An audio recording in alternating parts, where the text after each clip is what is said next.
Third Grade Angels by Jerry Spinelli. Chapter 14. Oh no!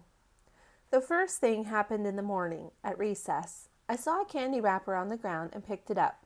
Joey poked me. Why do you keep doing that? I told you before, I said, I want the first halo.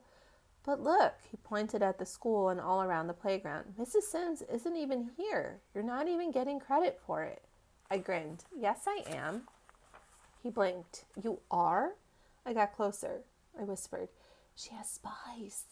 He boggled. What?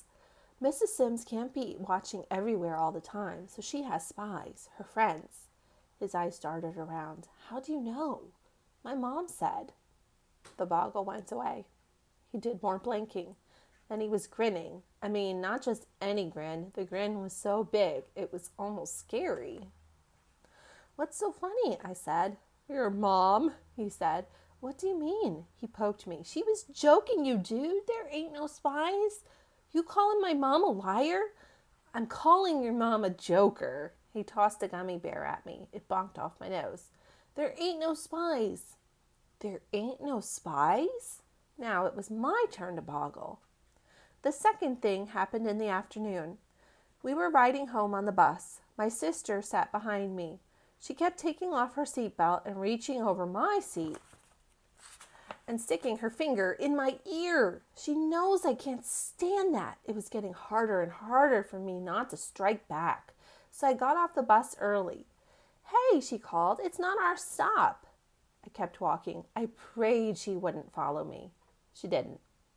Two other kids got off with me, Heather first and Constantina Pappas. Heather said, This isn't your stop. I know, I said. I started walking for home. I heard a scream. Buster! Buster! A little black and white dog came around the corner. It had a leash, but there was no person at the other end of the leash. Then the person, a teenage girl, came around the corner chasing the dog and yelling, Buster! Buster! The dog was heading straight for me. It was almost close enough for me to grab the leash when it turned and started across the street. I went after it. I dove after the leash. I grabbed it. I felt the tug of the dog on the other end. I heard screaming, the teenage girl, but something else screaming too, even louder. Brakes! I was lying in the street.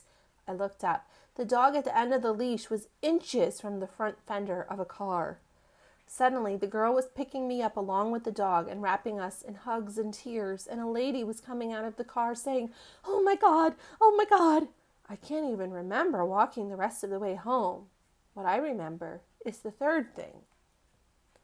The third thing happened in my room, on my bed. I was still shaking too hard to make it to the tub.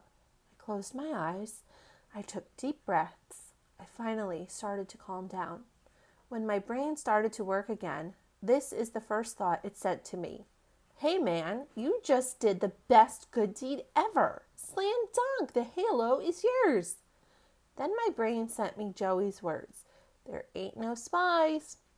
What if he was right? What if there were no spies reporting back to Mrs. Sims? What if I wasn't going to get credit? What if the best good deed ever was going to go to waste? The fourth thing started with my brain talking to itself. So don't let it go to waste. How do I do that? Make your own report. So that's what I did. With my best cursive, I wrote down what happened with the dog. I included everything. Buster! Buster! The brake screeching. Oh my God! Oh my God! I filled up the page. I folded it real neat.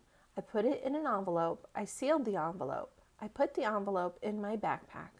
When I got to school today, I put the envelope on Mrs. Sims' desk, and I couldn't believe what I saw. Another envelope was already sitting there. Oh no, I thought. Miss Darren's hat must have done a slam dunk good deed too, and wrote a report and beat me to it. I was shell-shocked. I didn't raise my hand in class all day. I was more zombie than human by the time Mrs. Sims said, Well, angels, tomorrow's the big day. One of you will be the first to get a halo.